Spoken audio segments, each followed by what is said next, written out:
Hello everyone, welcome back to another episode of r/slash Tales from Tech Support. In today's episode, can you fix the Excel sheet? Almost fits. CBS randomly mutes itself. Apparently projectors have a freeze button. Before we get started, make sure to subscribe so you will never miss a video. So let's get started. Can you fix the Excel sheet? This happened right before the pandemic started when I was Tech 2 on help desk. I work for a fairly large hotel/casino, and we have hundreds of employees who do not use computers for their jobs, but also have to use computers every day during their hours at work. And a lot of them are not tech savvy in the least. For example, the table games dealers, who at the end of their shifts use a shared computer that is secured behind the cage to enter their tips, which tells them how much they get to take home, how much is owed in tax from it, and how much they have to put into the shared dealer tip pot.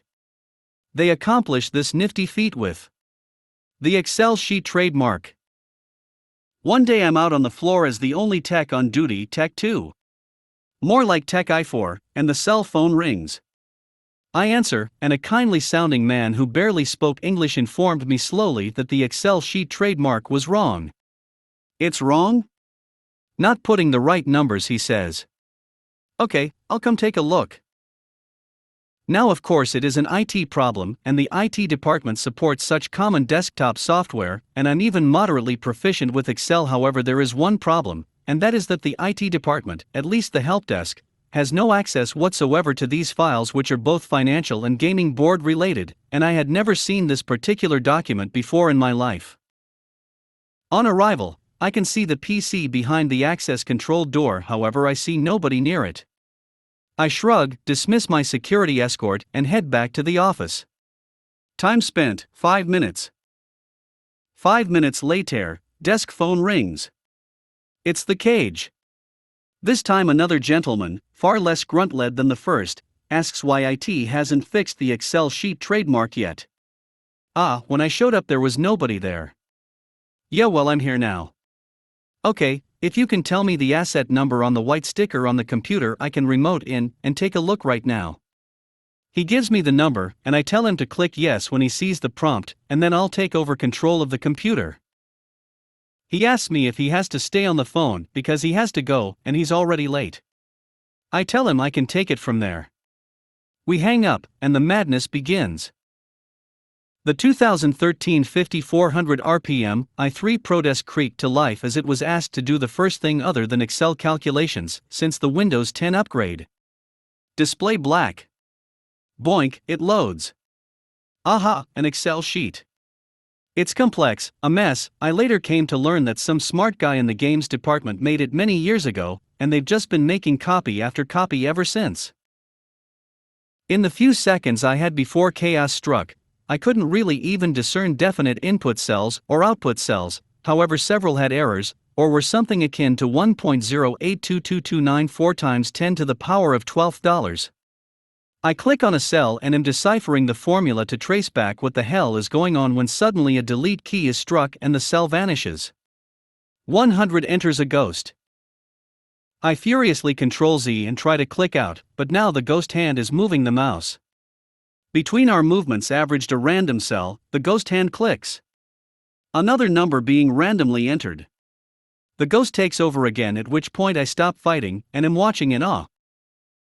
The ghost selects what I'm pretty sure to be an output cell, due to it containing a rather long and complex formula, and astonishingly just pounds over it with 62 and presses enter. Several cells go red, errors pop up all over the page. I can no longer watch, this situation is beyond hope. With a powerful thrust I force control of the mouse up and out of the shadow session, and pound the X, and then I just sat there for a moment staring at my desktop pondering on what I had just witnessed. The sheer lack of concern, the data violence, the awesome power of having no F***king idea what you're doing or what is even going on and pounding away anyway. I didn't even have time to call down and yell stop. Stop. Please stop, it's already dead. I wrote a brief and relatively kind ticket up under the name of the games manager that evening that suggested they work with games admin to replace that copy, as there was nothing IT could do to UNF*CK that pig, and also strongly advised at least basic Excel training for their dealers, even if all it was having a dealer more proficient do it with them a few times. Time spent, 30 minutes for the small part of me that died inside. In the end, I'm not mad, I'm not traumatized, it was like seeing something so much bigger than you that it was kind of humbling. It was so disappointing that I was truly impressed, and I don't think I'll ever forget that experience of watching from the driver's seat as the car crashed, over and over again. Almost fits. The story of But It Fits reminded me of one I experienced. Many moons ago I worked copy/print, and we had a large format color printer. A big HP inkjet that could print on 36 wide rolls of paper. This printer took 4 ink cartridges, CMYK, and it had 2 different ink systems. One for regular ink, great for printing on paper, and UV ink, great for banners and such that it'd be exposed to the sun. The ink cartridges were big, about 10 long, 1.5 wide and 5 tall. On the back of each cartridge was 2 metal and rubber ports where they would plug into the feed lines to the print heads. Most importantly, they were keyed at the bottom. Each color and type had a different plastic notch. To swap ink systems, you had to open the back of the machine up, flip some latches, and the entire ink system from cartridge slots to print head holder came out. You can see where this is going already. While I was on vacation, 2 of the guys I worked with decided to swap out one ink set for another. I can't recall why, it's well over a decade ago. When the cartridges didn't fit, they forced them in. This of course meant the 2 ports didn't line up properly, plastic was snapped, and the machine apparently leaked a good amount of ink out of it. So the help desk was engaged. It's determined that the part is broken and a new one will be sent out at the location's cost. Everything is agreed upon by management. This all happens before I return from vacation. Here's where it becomes my tech support issue. I get back, I'm told why the machine is broken and what is being done to repair it. So I keep an eye on things, waiting for the tech to show up or for the machine to be fixed when I come in one day. A few weeks go by. Each week I contact our help desk, who looks up our ticket, sees that they've contacted HP, and says they'll follow up. Now my manager is getting upset because we're turning away work or sending it out to another location, so we're losing a cut of the money. I call the help desk again, and get the "will follow up" answer again. I relay the info to the manager, who then emails the district manager. The DM had been in the loop since week 2, and the regional manager. The next day I get a call from HP. They apologize for the delay. Something went wrong on their end, and they lost the order or something like that. As they've now blown past the SLA for the repair, they're sending a tech out tonight. The tech is going to go to the airport to pick up a replacement part and drive to our location to install it. I can't remember what the SLA was, but I know our service was weekdays, normal business hours. I believe to make up for the error, they also dropped the charges for the repair and replacement parts. Sure enough, about an hour later I get a call from a tech verifying that we'd be around to let him in. I let him know we're a 24/7 business, someone will be here for him. He showed up around 7 p.m. with the box for the replacement ink system and some parts. He had come up from Orange County, we were in Los Angeles, and he proceeded to take our machine apart, clean up the mess inside, replace the broken parts, and install the new ink system. CBS randomly mutes itself. In addition to my professional career, I'm the family technician, especially to my grandmother's boyfriend. Feels like every time I come here, he's calling me over to help him with something. I come by once a week to do laundry and hang out with my grandmother, and tonight was that night.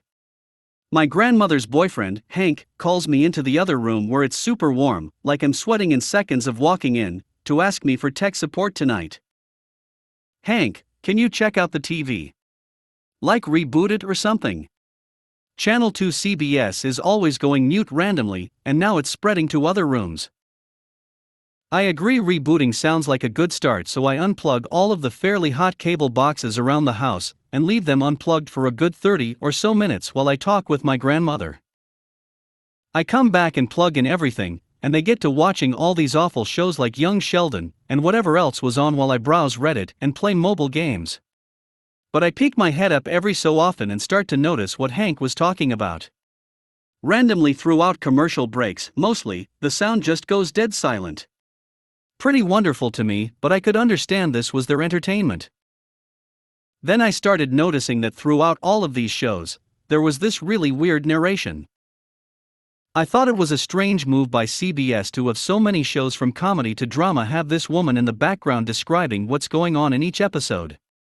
Maybe their new trademark? Then I started picking up on it during NCIS when it was clearly out of place and realized this is definitely not CBS doing.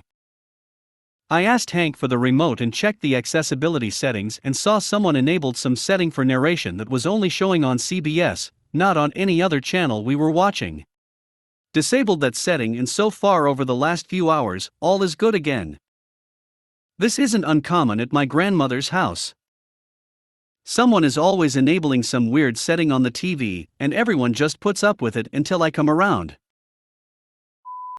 Apparently projectors have a freeze button. I don't know if I deserve to post here. I don't work tech support, I'm just a computer science major that wants to learn more about computers and stuff, so I try to help where I can. I also recently rebirthed an old computer of mine with Linux. I'm not great at this stuff, but hey, the way to improve is practice.